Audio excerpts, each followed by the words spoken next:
Hi friends, இன்றைக்கி வீடியோவில் சூப்பரான மீல் மேக்கர் 65 வந்துட்டு வீட்டிலேயே ட்ரை பண்ணி பார்க்க போகிறோம். அதுக்கு நான் பெரிய சைஸ் மீல் மேக்கரை பாயில் பண்ணி எடுத்து வச்சுருக்கேன். இதில் வந்துட்டு அரை கப் அளவுக்கு இஞ்சி பூண்டு பேஸ்ட் வந்து ஆட் பண்ணிக்கோங்க. நல்லா மிக்ஸ் பண்ணிக்கோங்க. நெக்ஸ்ட்டு நீங்கள் யூஸ் பண்ணுற சிக்கன் 65 மசாலா எடுத்துக்கோங்க. அடுத்து அரை கப் அளவுக்கு அரிசி மாவு, அரை கப் அளவுக்கு கார்ன்ஃப்ளவர், இது எல்லாமே வந்துட்டு மிக்ஸ் பண்ணுறதுக்கு கொஞ்சமாக வாட்டர் ஆட் பண்ணி நல்லா கிளறி விட்டுக்கோங்க.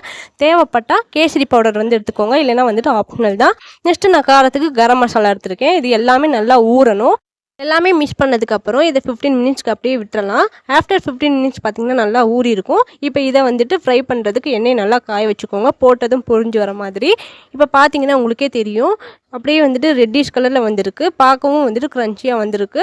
புரோட்டாசியில் வந்துட்டு நான்வெஜ் சாப்பிட முடியாதவங்க மீல் மேக்கரை வந்துட்டு 65 வந்துட்டு செஞ்சு சாப்பிட்லாம். கண்டிப்பாக வந்துட்டு நீங்களும் இந்த மெத்தடை ட்ரை பண்ணி பாருங்கள். நிஜமாகவே டேஸ்ட் ரொம்ப நல்லா இருந்துச்சு. சிக்கன் 65 விட ரொம்பவே பெட்டராக இருந்துச்சு. கண்டிப்பாக ட்ரை பண்ணி பாருங்கள். நெக்ஸ்ட் வீடியோவில் பார்க்கலாம். தேங்க்யூ.